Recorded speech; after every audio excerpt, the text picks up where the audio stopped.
Halo, assalamualaikum warahmatullahi wabarakatuh. Kembali lagi di channel saya, Susanti Amalia.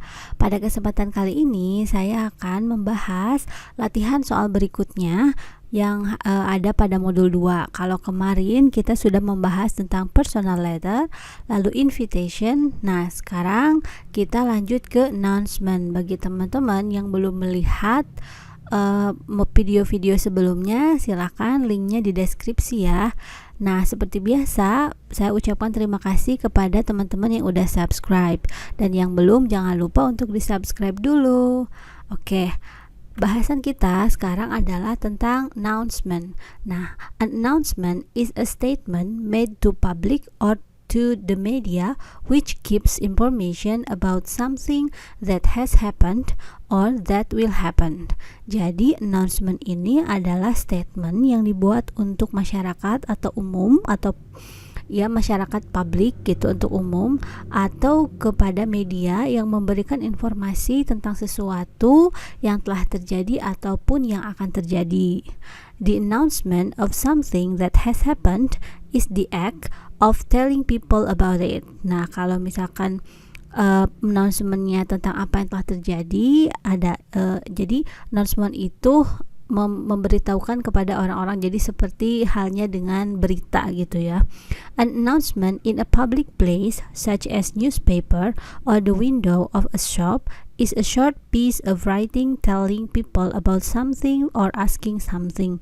Jadi announcement di public place juga bisa sama dengan newspaper atau koran ya, atau or the window of a shop. Jadi biasanya yang ditempel-tempel di dinding-dinding gitu ya. Nah, announcement juga bisa bentuknya seperti itu. Oke, pada intinya adalah announcement ini adalah untuk menginformasikan sesuatu yang telah terjadi atau hal-hal yang akan terjadi di masa datang ya. Oke, kita lanjut ke contoh-contoh soal dan berikut pembahasannya. Bagi teman-teman yang ingin mencoba menjawab, silahkan pause aja dulu videonya untuk menjawab ya. Oke, kita mulai dari nomor 1. Di sini ada teks untuk nomor 1 sampai 3. Seperti biasa, kita mulai dari membaca soalnya dulu ya. If the brightness control on your TV is set incorrectly. Nah, pertanyaannya di sini adalah jika brightness control on your TV is set incorrectly, maka hasilnya akan apa? Kita lihat di sini yang ada tulisan brightness-nya. Oke, di sini ada ya, brightness control not set correctly. Berarti ini kan penyebabnya. Nah, apa yang terjadi jika si brightness di sini tuh nggak benar gitu di settingnya ya, incorrectly. Nah, di sini pilihannya you need to adjust the tuning, no sound can be heard, it is necessary to turn up the volume, the picture is not visible. Oke, kita lihat di sini kalau misalkan brightness control not set correctly ada dua pilihan ya. Nah, picture all white atau picture dark or blurred. Berarti ini berhubungan dengan picture. Berarti yang benar adalah D ya, the picture is not visible. Okay, next. What does the manual advise if the picture is all white? Oke. Apa yang si manual ini sarankan jika picture-nya itu all white? Nah, di sini ya, the picture all white berarti what to do itu adalah adjust brightness control di sini ya. Berarti udah jelas ya jawabannya ini. A, adjust brightness control. What is this chart used for? Nah, kira-kira tabel-tabel ini adalah untuk apa? To pick up TV program, to wrap packages, to compare prices, to determine a problem with TV. Oke, yang benar adalah to determine a problem with TV, karena di sini ada troubleshooting ya. Next, untuk teks nomor 2, untuk pertanyaan 4 sampai 8. We can find such information in the places below except, informasi di atas itu bisa kita temukan kecuali di mana. Oke. Di sini school announcement, berarti yang ada school-schoolnya udah benar, yang enggak ada schoolnya yang ya, at the coffee shop. Nah, itu gampang aja. What information is given?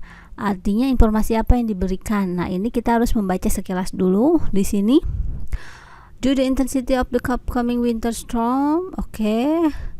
will be closed tomorrow. Nah, ini informasi pentingnya kita tandai. School will be closed tomorrow. February will reopen. Oke, conclusion of the weekend on Monday. Monday, maaf. Oke, jadi nah di sini ada close and reopen. Berarti yang benar adalah yang B ya. Oke. What is the purpose of the text? Tujuan teks itu untuk apa? To tell reader. Nah, untuk announcement seperti yang di awal kita udah bahas, itu adalah untuk menginformasikan sesuatu. Berarti yang benar adalah inform ya. Pilihannya antara B sama C. Nah, inform apa nih? Nah, inform the winter atau inform the school will be closed temporarily. Yang benar adalah school will be closed temporarily. Oke, next. Who is in charge to announce such information? In charge di sini siapa yang bertugas ya untuk mengumumkan informasi seperti ini. Nah, kalau di sekolah apakah parents? No ya. School principal bisa, school student bisa, school authorities, yang paling tepat adalah school authorities. Jadi orang-orang di sekolah yang mempunyai ini authority untuk mengumumkan. Biasanya sih kalau di sekolah, kalau nggak wakasek bisa pembinanya gitu. Jadi untuk mengumumkan hal-hal yang penting. Oke.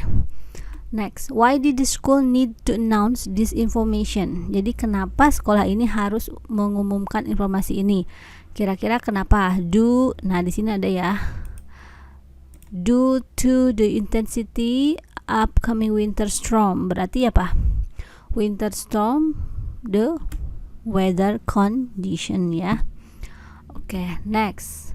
Untuk teks nomor 3 itu untuk pertanyaan 11 sampai 10. Oke, pertanyaannya, where are the oxygen masks stored? Di mana ya masker oksigen itu disimpannya. Oke. Next to the extram, under the seat, in overhead compartment, in the rear of the cabin.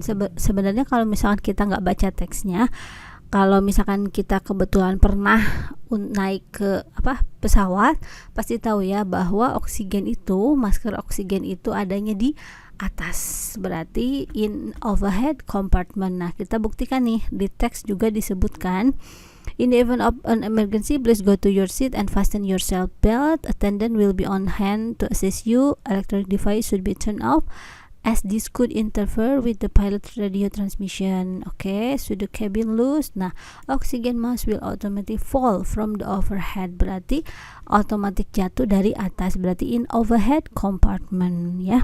Next. Okay, number 10. Where would someone most likely read this? Jadi kira-kira nih di mana seseorang itu bisa baca announcement ini? Udah jelas ya. Apakah on the plane, boat, airport, atau in a hospital? Kalau untuk pilihan B dan C udah jelas pasti salah. Pilihannya antara plane and airport. Cuman ini yang paling tepat adalah di plane-nya ya. Jadi ketika kita naik pesawat pasti ada informasi yang seperti ini, apakah itu dituliskan atau diutarakan oleh flight attendant-nya. Oke, itu saja. Terima kasih untuk latihan soal di bagian announcement. Next part kita akan bahas tentang advertisement, itu tentang iklan ya. Untuk materi berikutnya jangan lupa untuk subscribe supaya tidak ketinggalan materi berikutnya. Terima kasih. Wassalamualaikum warahmatullahi wabarakatuh.